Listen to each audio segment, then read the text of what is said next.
पशुपालक साथियों नमस्कार। पशुओं को पेट के कीड़ों की दवा कैसे देनी चाहिए, आज हम इसके बारे में चर्चा करेंगे।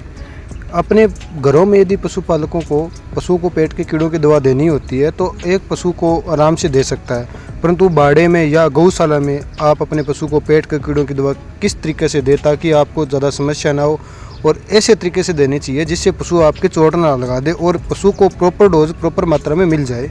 बहुत बार ऐसा देखने को मिलता है कि कुछ पशुओं को दवाई देने के बाद पशु को दवाई नहीं मिल पाती है या किसी पशु को डबल डोज दे दी जाती है जो कि नुकसानदायक होती है। तो साथियों, आज मैं आपको एक ऐसा सरल तरीका बताऊंगा जिसके द्वारा आप कितने भी पशु क्यों ना हो उस सभी को आसानी से दवा दे सकते हैं।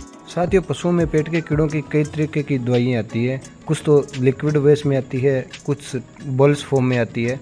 तो अपने को साथियों लिक्विड फॉर्म ना देकर टेबलेट फॉर्म में दवाई देनी चाहिए, जो कि देने में आसानी रहती है। क्योंकि लिक्विड फॉर्म में यदि अपने पशु को देंगे तो उस पशु को पकड़ के उसको मुंह में दवाई डालनी पड़ेगी, जिससे क्या है पशुपालक को चोट लगने की काफ़ी संभावना रहती है। तो साथियों, आज मैं एक ऐसा मिश्रण बता रहा हूँ जिसके द्वारा आप बड़ी आसानी से दे सकते हैं और उन्हीं को चिन्हित भी कर सकते हैं। पशु को पेट के कीड़ों की दवा देने का उचित समय सुबह का रहता है, क्योंकि शाम के समय में आप अपने पशु को हल्का आहार देना चाहिए और सुबह पेट के कीड़ों की दवा देनी चाहिए। और पेट के कीड़ों की दवा देने के 2 या 3 घंटे तक पशु को कुछ भी नहीं खाने को देना चाहिए। यह सबसे विशेष बात रहती है पेट के कीड़ों की दवा देने में, क्योंकि यह पशु के प्रत्येक कीड़ों को मारने की क्षमता रखती है। यदि आप खाली पेट नहीं दोगे तो इसका रिजल्ट इतना नहीं मिल पाएगा। साथियों, हमारे इस गौशाला में 400 बड़े पशु हैं, तो हमने प्रत्येक पशु को 50 ग्राम गुड़ के हिसाब से 20 किलो गुड़ को अच्छे से कूट लिया है और उसमें एल्बेंडाजोल 3 ग्राम वन पशु को टेबलेट के हिसाब से 400 टेबलेट अच्छे से कूट कर इसका मिश्रण बना लिया है और उसी मिश्रण को हमने तैयार कर लिया है।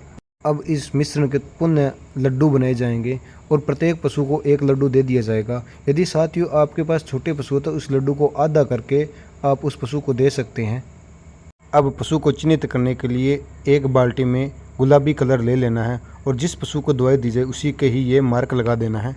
हमारी टीम ने चारों बाड़ों में प्रत्येक बाड़े में 100 पशु के हिसाब से 4 टीम बना ली गई और सभी ने पहले पशु को गुड़ खिलाया गया। उसके बाद उसके मार्क कर ये कन्फर्म कर दिया गया कि इस पशु को दवाई दी जा चुकी है, इसको दोबारा देने की आवश्यकता नहीं है।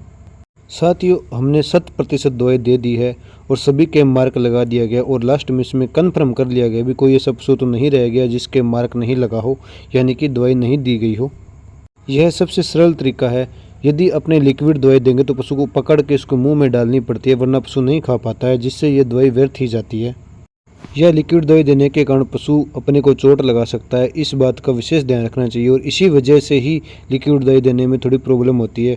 परंतु साथियों, ये बोलस फॉर्म इस तरीके से देने से बड़े प्रेम से पशु खाते हैं। इस तरीके में पशु से कोई जोर जबरदस्ती नहीं की जाती, जिससे चोट लगने का खतरा भी नहीं रहता है। तो साथियों, ये एक बेहतरीन फार्मूला है। आप इस फार्मूले को यूज कर गौशाला या बाड़े में जो भी पशु है उसको दवाई दे सकते हैं। साथियों, हमने दवा देने के बाद पशु को शाम को ही हरा चारा डाला है, क्योंकि पेट के कीड़ों की दवा देने के कम से कम 2 या 4 घंटे बाद ही पशु को हरा चारा देना चाहिए। हमारी टीम गौ भक्तों के साथ मिलकर इस दवा को अच्छे से पशु को दिया गया।